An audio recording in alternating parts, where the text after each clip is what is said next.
Welcome to the Richard Sherman Podcast YouTube channel. Hit the subscribe button so you don't miss any of our playoff content. You know, it's going to get busy. I mean, you might get a bar or two. Before we get into this game, I want to talk about 2019 because you saw this matchup firsthand. You played on the field in Miami and suffered a heartbreaking comeback defeat. From my vantage point, I was sitting with your family, 7th row, corner end zone, hooting and hollering. It was the best experience ever for 3.5 quarters. 3.5. Until it wasn't. Yeah. And Richard, we know all too well, you know, Patrick Mahomes is that Goliath. He is that guy, you know.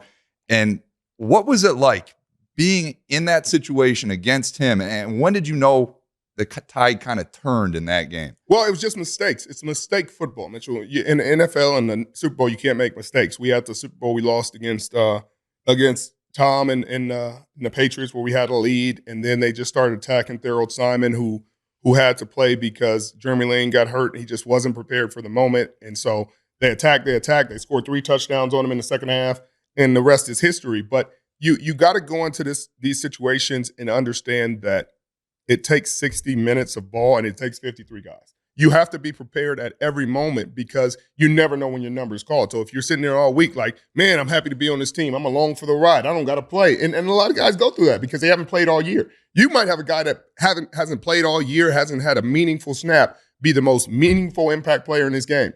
And it happens all the time. You sit there and look at the history of Super Bowls and you're like, who is this guy? Who is David Tyree? Like, who's this random receiver from the Patriots that's scoring touchdowns for him? And it's like, yeah, because they were ready for the moment. They were ready for their number to be called. And if you're not ready for your number to be called when it's called and you disappoint, it's one of the most heartbreaking things you could ever deal with because it's also your opportunity.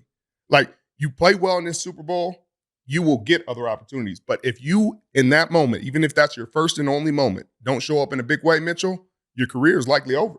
Because everybody's going to go back and look at that tape and be like, no matter what he does, I just know he's going to fold in the big moment.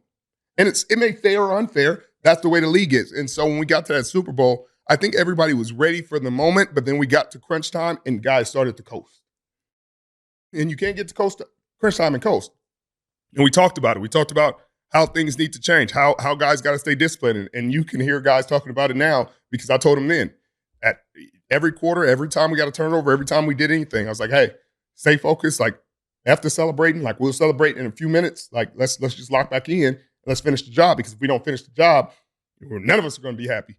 And we didn't finish the job. And I think it's taken so much time to get back that they appreciate the grind now. They appreciate when you're a rookie or you're a second-year guy, you can't appreciate it. But when you get back and you witness heartbreak after heartbreak, you go to the NFC title game, you lose. You get back to the NFC title game. It drops an interception. You lose. You get back to the NFC title game. Your quarterback gets hurt in the first quarter. Like, you understand heartbreak, so it hardens you. And so that's what they needed. And that's why I really believe they're going to win this game, because there's no way they're going to walk back out of that stadium with a loss.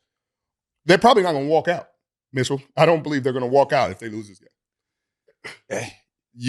This team has learned so much. You know, Richard, and watching you throughout your career, it was wild to see, because obviously you had so much success in Seattle. You know, you had the big moment against Crabtree in the NFC Championship game. You went on to win. Then next year you suffered traumatic heartbreak, run the damn ball, but traumatic heartbreak.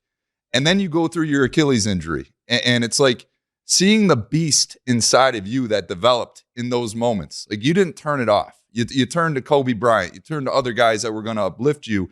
And then you go to San Francisco. And it's like, what the hell are you doing, Rich? You know, that is a comment. That is the comment I gave to you. What the hell are you doing going to San Francisco, out of all places, your arch rival? And you turned into Uncle Sherm. You were the veteran in the room, and you helped bring this team. I don't want to say you were the entire identity, but you could see people gravitate towards you. And that game, I know you wanted it so bad. Like, you could just see it inside you. And I know it was tough, but like, how do you bounce back from that? Like, how do you're right at the cusp of just achieving something so astronomical, and you're not there. Like, how did these few guys that are still on this team bounce back and change their history forever here? Mitchell, they haven't yet. They haven't yet. I think we'll answer that question on Monday morning when they finish the job, because they've gone through so much adversity.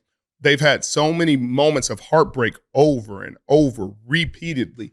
It hardens your heart. And I think that's what Niner fans, no fans really can ever understand that, because they never played the game. You know, not that you got to play the game to understand heartbreak, because they're living and dying with their team. But on the field, when you're sitting there offseason after offseason, putting in extra work, saying, man, we got to get back, and getting back to the cusp. Like, they've been to the NFC Championship game 4 out of the last 5 years. Mitchell, you talk about, and the only year they didn't go back was right after we lost that Super Bowl. That year, they didn't go to the playoffs because it was just COVID. There was so many things going on. It's heartbreak. We had to move out of California to Arizona. It was just a bad year. But when you get hardened like that, Mitchell, you understand sense of urgency. And most of this team has gone through that. Most of this team, if they weren't part of the Super Bowl, they were part of those NFC Championship losses where they felt like, hey, man, we're the better team. We should win this game. And they went home.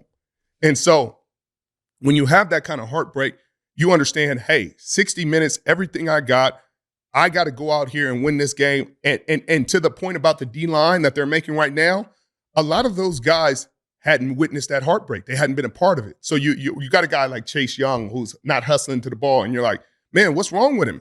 Well, it's been habit for him. It's been habit. He's been on a losing team for majority of his career. They've never even been in meaningful games. So he's like, you know, what's it going to hurt if I don't run to the ball? The rest of the team is like, hey, and not that they play any better. A lot of people loafed on that play, so let's not give anybody passes. But him specifically, this is the first time he's played in these games. So they have to inject and get him to understand what they've been through so that he can come in with the same mindset that the rest of them have, like this is do or die.